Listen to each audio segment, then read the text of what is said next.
And You hear me good? yeah, it's such a thrill to have you on, and thanks for joining Blood, Sweat and Metal. Thank you.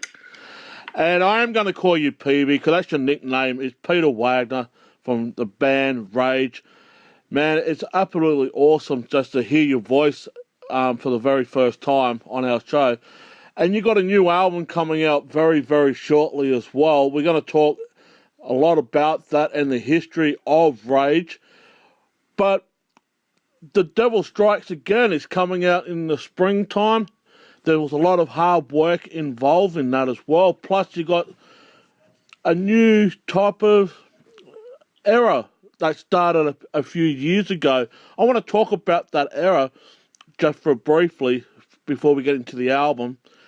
How much for you, Peavyʼ, was it to put your trust in new members? Because you had so many members over the creation of the band's career since 1984. But how important for you was to put trust in other people? Especially with this new lineup, this was very important for me to get back into a band situation with a lot of with a personal relationship, with basically a friendship. Like it was in the very first lineups in the beginning I had. There was this was always very important. And over the last 15 years, when I worked with the Russian guitar player Victor Smolsky, and I had an American drummer in the band, and also the last guy on the drums before, these were just professional relationships, but there was not really a personal thing between us. We were kind of working together, but that's all.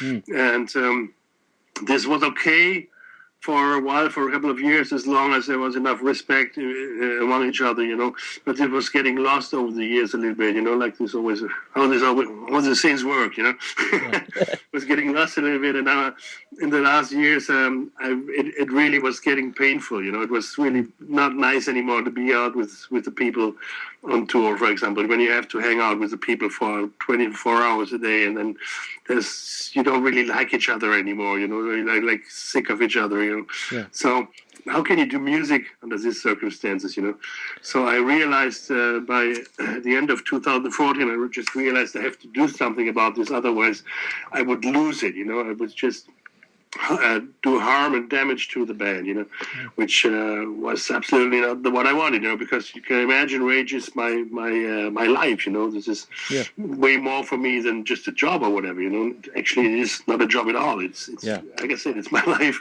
So I knew I had to change something, and I had to look for people that would really appreciate to be with me, to the people that like me, people that like especially the typical Rage thing, that like the band and the typical sound that this band should have, that was already developed long ago in the 90s or so. We were already pretty much established for a very certain sound, There's lots of fans all over the world that like this sound and that want to hear it, And I'm kind of responsible for it, to deliver this. So I was looking very carefully for people now that I could work with for the new and hopefully last era of this band, because I really hope we can continue with this now till I'm about to die or so. Sounds very dramatically, but I was really looking for people that I could work with for a long, long time. And I found them both in Marcus on the guitar and Lucky on the drums, which are both my old friends of mine already since long, The longest friend of both is the drummer Lucky. We're friends since 1988. Since the album Perfect Man. Back then he was becoming a drum student of the former drummer back in the days, of Chris Artemiadis. So he was, I learned to know him through Chris back then, and a while later he was becoming Chris' drum roadie. So he was on tour with us back then in those days. And since this time, we are friends. We have contact, and he was really growing into the band and into the sound of the band. He was sharing all this over the years, just as a friend, Yeah. Pretty much the same goes for Marcus. I'm friends with him not that long, but already since 8 years, and we have the same personal exchange through all the years, and he's also breathing this typical sound of the band. He likes it very much. He's not only a friend, he's also a fan of Rage, and so I think this is the best to create this music. If you have people that are absolutely pulling the same strings with you together, Yeah. There's no one working in a different direction, so they all like what we're doing, and they like what the band is, and they want to get this band growing and be successful, Yeah. And I think this is also the reason why this new album turned out to be like it is, Yeah. It's it really reflects exactly the style and the sound, this energy that Rage is supposed to be. Yeah. And I can only say for myself, I'm personally 100% convinced from this album. This is, for me personally, the best I could do, and that's how a Rage album should sound like. That's my opinion. Well, before we get into The Devil Strikes Again, you went through a lot of auditions trying to find Marcus and other people in the band as well. I just want to ask, before we get into the new album, how many people try to audition for the band, and also, were there any big name musicians out there that wanted to join Raid but that just didn't quite fit? Yeah, there were a couple of requests, of course, but to be honest, I didn't do any auditions with people that I didn't know, Yeah. Like I said before, the main focus this time for me was to get back to a personal relationship. Yeah. And there were good names or really good players that requested for getting the drum or the guitar job, but I didn't know them personally really good, or I knew that they are also like let's say rock stars, on their own already. They have their names and they have of course their own career. Then Yeah. like it was pretty much with the dudes I had before, Victor Smolsky, and also a drummer like Mike Tirana, which was also 7 years in Rage.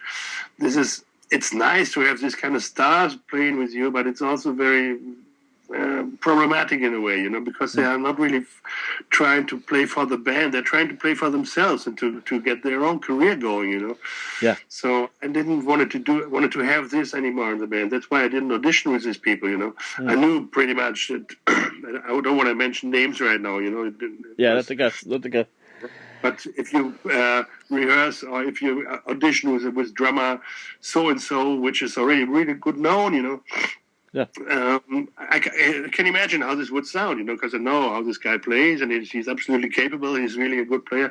But I can also imagine how it's going to be then to be with him on the road and to work over a long time, And so I didn't want to have this anymore. That's why I actually was looking around my friends who is good enough to be playing in this band, Yeah. And I was absolutely surprised in the end how good it developed. I knew that Marcus was a really good guitar player, and I also knew that Lucky was a good drummer. Even he hadn't drummed for a couple of years, Yeah. He's basically, since the last 8 years or so, he's not drumming. He's a singer in another band. He's having his own band as a singer. And that, I knew that. and that also makes the craftsmanship a lot better now too, especially with the latest album, The Devil Strikes Again. Yeah.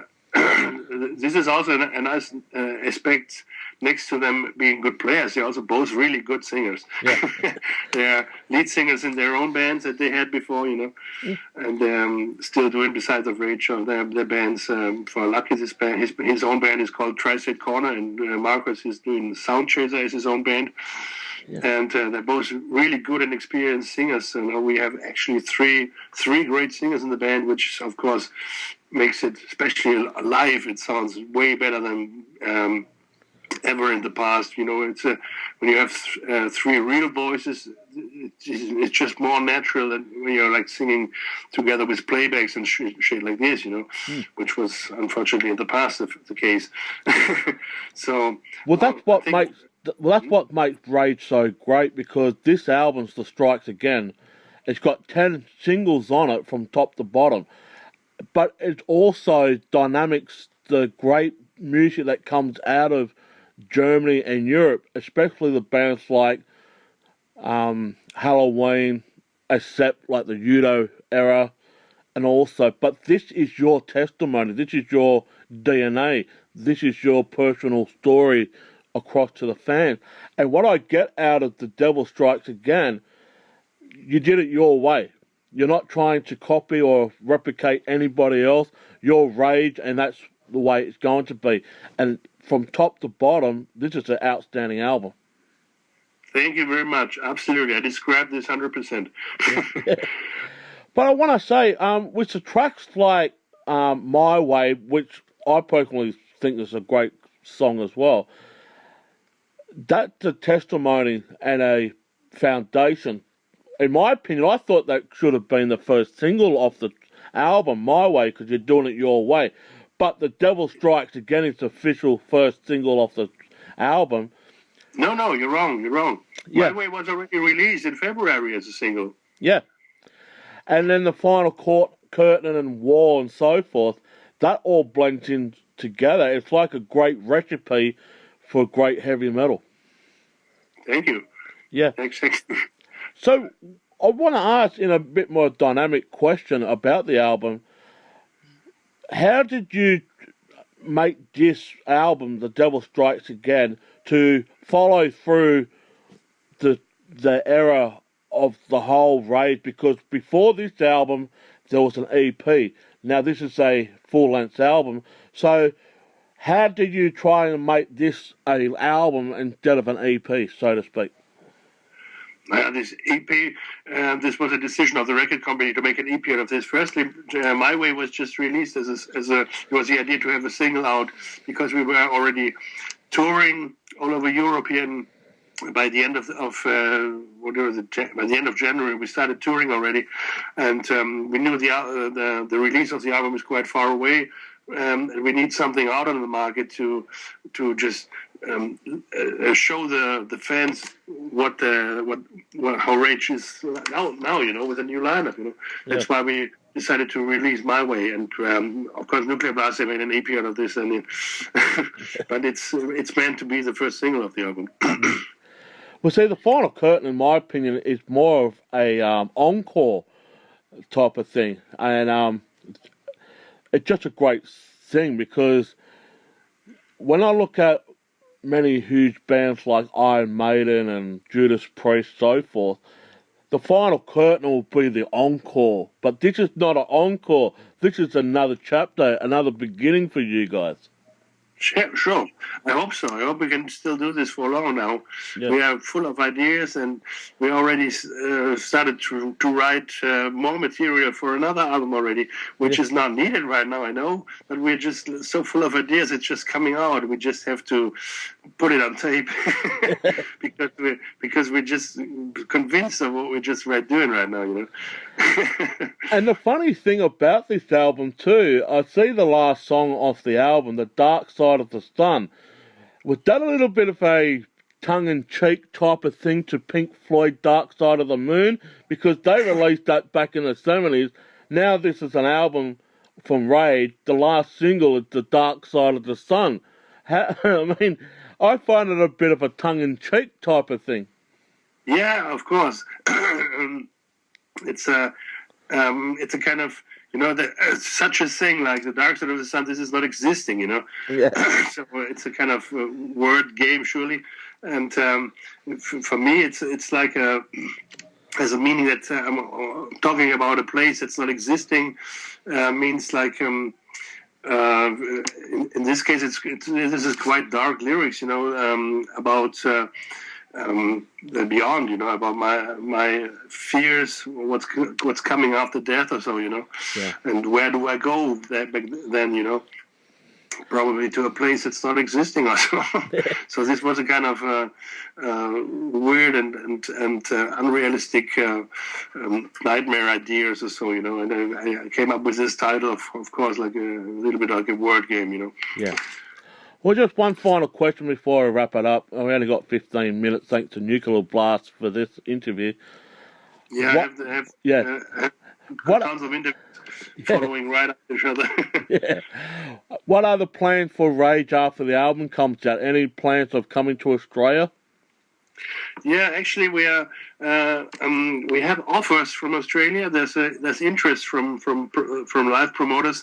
The thing is, of course, it's quite expensive from coming over from Europe to Australia. So we have to combine this with other touring plans. Right at the moment, it's depending a little bit if we get the chance to come to Japan by end of October. If we can make it there, we could also come from there to Australia and combine all this. This would make sense financial wise, you know. Yeah. So knock on wood that this happens, that we can work it all out, the plans like we hope.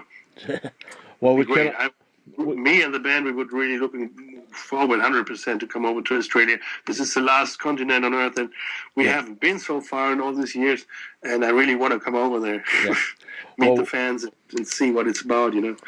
Well, we hope to see you down in Australia very shortly.